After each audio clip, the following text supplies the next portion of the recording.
So how do you mind map a book? I get this question a lot, and it's one of the most rewarding things you could do, because if you can mind map a book, you're not only going to be able to understand it a lot better, you can memorize certain bits, if not most of the book as well. And I'm not talking word by word, but just the major elements, the key themes, maybe the characters, the names, if it's technical information, you can get all that as well. So let me show you how it's done. When you get any piece of information, let's say it's a textbook, right? You're going to get something like, you're going to get a main heading, you're going to get like a subheading, and maybe some keywords, right? Now, what we want to be able to do is we want to be able to map these out in an organic way that we could see the patterns, and that's what mind mapping is. It allows us to see where the information goes. See, if I, let's say this is a page, right, and there's multiple pages like that. If we want to say understand something about memory, let's say it's something about memory there, then if you look at the back of the book, it'll say memory, page 12, page 13, 14, 200, 392, and so on, right? If it's a big book like that. So you won't necessarily see the patterns where memory is mentioned, it's just mentioned in different spots. When you're doing mind mapping, what happens is that this information is all in one spot.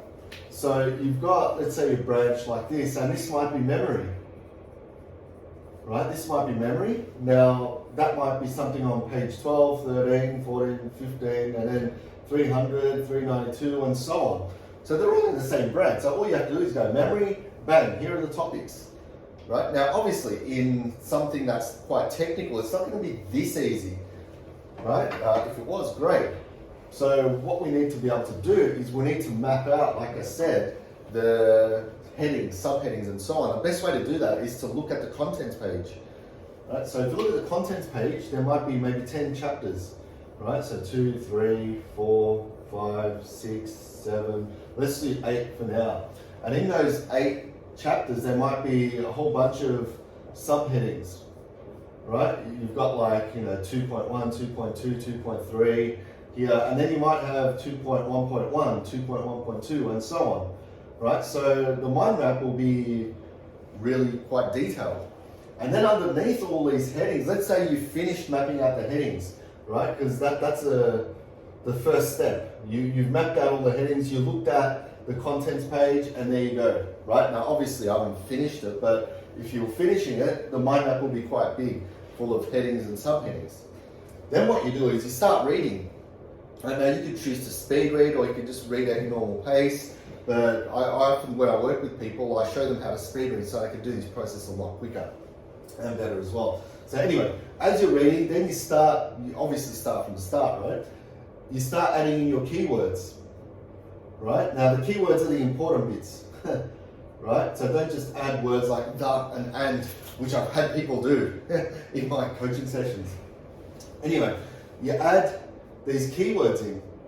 Then what happens is, as soon as you do that, this is going to take you quite a bit of time, by the way. It's not going to be a 10-15 minute job. It depends on how big the book is. It might take you anywhere from 45 minutes to however long it takes you to read the book. You do that for every single one. Now, I should be using a different color, shouldn't I? So I'm just going to say these are the blue ones are the keywords, right? Even though I've done a few black up there, it doesn't matter. Right, so you fill the bottom up with keywords, and then what you do is you take a step back and say, okay, let's look at the mind map. Let's look at what this really means. Let's look at what this means, right? And I use electronic mind mapping software called Xmind, and what you can do in that is you can drill down into a branch, and only that branch comes up in the middle, so you don't see everything else and get confused, which is a fantastic feature. So once you start looking into these areas, you start to see, okay, where are the patterns emerging? Remember, I spoke about patterns earlier.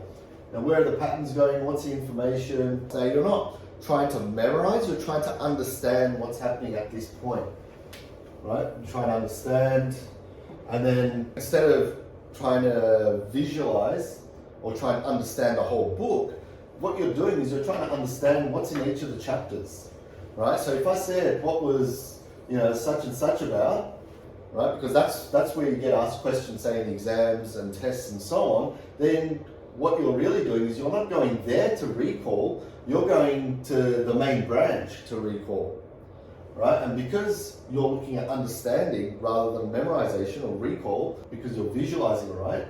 What happens is that because you've understood this, you can start to see how to get to this particular point,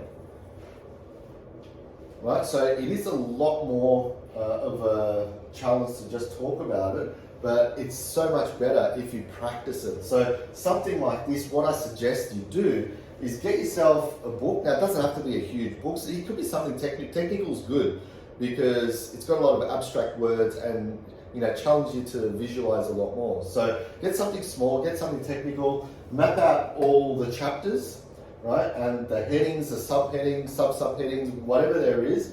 And then as you're reading, add the keywords. And then once you've read the keywords, take a step back, look at each branch, mind map. Don't rush this, by the way. Remember, this is just an experiment. So do it as an experiment. Look at each branch, visualize it, and then test yourself. See, okay, what do I remember? Or get someone else to say, oh, okay, what was this particular thing talking about? Or what was this talking about? And so on, right? So you want to be able to see how much you can actually understand by doing this exercise. So that's the first part. I will give a more detailed explanation of how the next part works so you can actually memorize from this mind map. But for now, give that a go. Practice, that's the best way to go about it. And I'll see you in the next video. Cheers.